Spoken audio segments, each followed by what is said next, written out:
Bonjour, alors je m'appelle Christine Pastor, je suis peintre et j'accompagne mes groupes à fonctionner sur un mode collaboratif. J'ai eu envie de monter cette exposition avec au moins une vingtaine d'artistes car mon sujet de prédilection en peinture est les sujets qui touchent à l'histoire. Donc j'ai déjà travaillé sur des sujets sur la guerre d'Algérie pour fêter l'indépendance de l'Algérie puisque j'y suis née.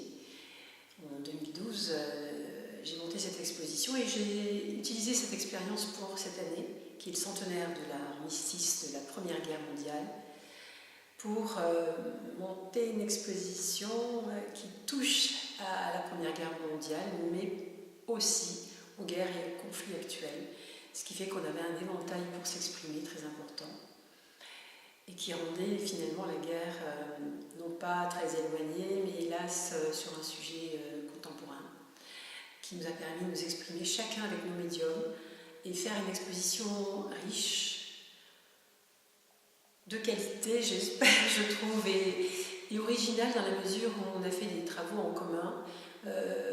C'est un exemple pour parler justement de notre envie d'ouverture et d'accepter nos différences. Au lieu de nous entretuer, de construire ensemble au moins une peinture. Un de mes vœux pour cette exposition était que nous essayons de travailler tous sur un mode collaboratif, qui était pour nous tous une expérience, puisque les artistes passent pour être des personnes assez individualistes, donc de faire l'effort pour le sujet, de travailler sur ce mode-là. C'est plutôt réussi, on doit s'améliorer chacun. Une des particularités, c'est que nous avons la chance d'avoir un parcours dans le quartier du 20e. Nous exposons dans la galerie des artistes de Ménilmontant, 8 rue Boyer, mais également dans la crypte de l'église, et d'inviter des jeunes Parisiens à créer également sur le sujet, sur le mode plastique et également narratif. Et on est tous très contents de les accueillir et même troublés de la qualité de ce qu'ils ont produit parce que ça les a...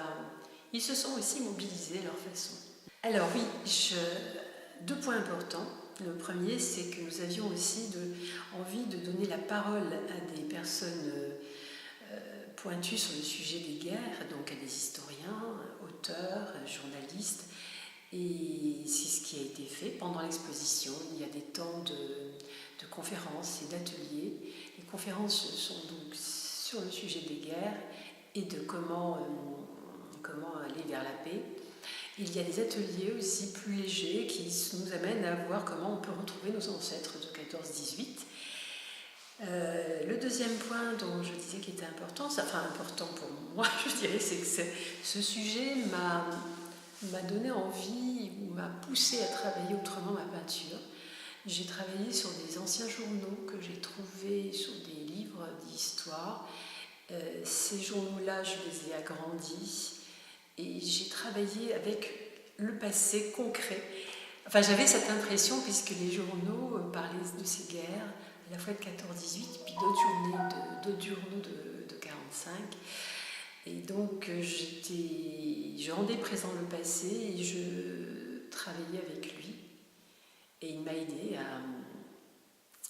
à finaliser des nouvelles peintures que j'ai construites en faisant... je vous parlais au début de l'exposition sur l'Algérie. Eh bien, la dernière peinture qui était venue, c'était un enfant.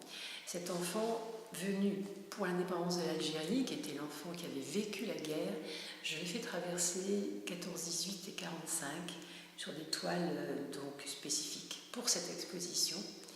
J'ai également eu le courage, je dirais, de faire un tirailleur sénégalais sur des journaux aussi anciens. Je dis courage parce que je suis plutôt un peintre de l'abstrait et que là, je suis sur quelque chose de pratiquement figuratif, on va dire. Voilà, mais je suis ravie de faire cet effort et de me mettre en petit péril. Voilà, j'ai adoré mener cette exposition.